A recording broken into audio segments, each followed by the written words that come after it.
अस्सलाम वालेकुम। आज एक और टॉपिक के बारे में बात करना चाहते हैं और वो बहुत ज़रूरी टॉपिक है और वो टॉपिक है जिसके बारे में लोग बात नहीं करना चाहते। अक्सर लोग एम्बैरेसिंग फ़ील करते हैं, शर्म महसूस करते हैं इसके बारे में, लेकिन ज़रूरी है कि उसके बारे में बात की जाए और वो है मेल ब्रेस्ट। यानी अगर मेल जो है उसके ब्रेस्ट का साइज़ इंक्रीज़ हो जाए तो बड़ा एम्बैरेसिंग लगता है। अक्सर हमारे पास ये पेशेंट आते हैं। बिस्मिल्लाहिर्रहमानिर्रहीम। मेरा नाम डॉक्टर एहसानुल्लाह ख़ान है और मैं consultant plastic, cosmetic and hair transplant surgeon हूँ।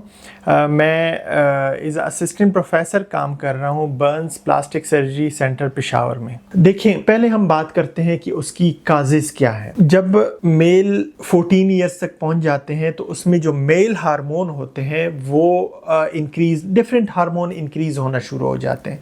तो उन हार्मोनल चेंजेस की वजह से बाज़ लोगों में जो ब्रेस्ट साइज़ होता है वो ज़्यादा हो जाता है और वो बड़ा एम्बैरेसिंग फ़ील करते हैं, वो बड़ा शर्म महसूस करते हैं। वो अक्सर कहते हैं कि हम शर्ट नहीं पहन सकते। तो ये तो एक काज हो सकती है। बाकी इसके अलावा भी एडियोपैथिक काजेज़ जिसको हम कहते हैं कि जिसका हमें मालूम नहीं है कि वो किस वजह से इंक्रीज़ हो रही है ब्रेस्ट की साइज़, एक तो ये हो सकता है। इसके अलावा कुछ कंडीशन होती है जिसमें खुदा न खास्ता कोई ट्यूमर्स होते हैं, कुछ कैंसर्स भी होते हैं जिसकी वजह से मेल ब्रेस्ट का साइज इंक्रीज हो जाता है। लेकिन जो इम्पॉर्टेंट चीज़ है जिसके बारे में हम बात करेंगे वो साइकोलॉजिकल चीज़ है कि साइकोलॉजिकली मेल बहुत डिस्टर्ब फील करता है अगर उसका साइज़ ज़्यादा हो जाए, मेल ब्रेस्ट का साइज़ ज़्यादा हो जाए। अक्सर वो हमें कहते हैं कि मैं किसी फंक्शन में शर्ट नहीं पहन सकता।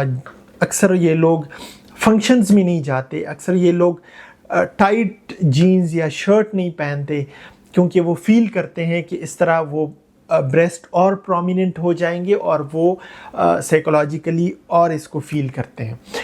तो देखें, अगर खुदा न खास्ता ये कंडीशन आपका है तो सबसे पहले तो आपको कंसल्टेशन करनी चाहिए प्लास्टिक सर्जन के साथ कि हम मालूम करें कि इसकी काज क्या है। क्या ये हार्मोनल डिफिशिएंसी या हार्मोनल इंक्रीज़ की वजह से है, हार्मोनल प्रॉब्लम की वजह से है।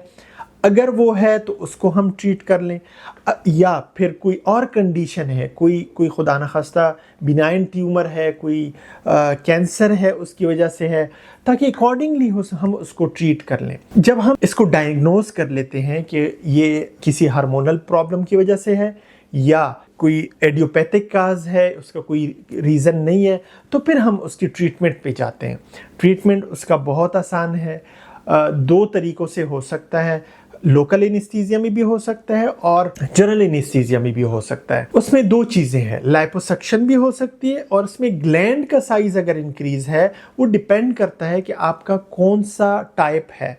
उसमें ग्रेड्स होती हैं, कौन से ग्रेड में है आप, तो अकॉर्डिंगली हम ट्रीटमेंट सजेस्ट करते हैं। तो उसमें फिर दो किस्म की ट्रीटमेंट्स हैं, या तो हम लाइपोसक्शन करते हैं या फिर लाइपोसक्शन के साथ हम ग्लैंड की रिमूवल भी कर लेते हैं।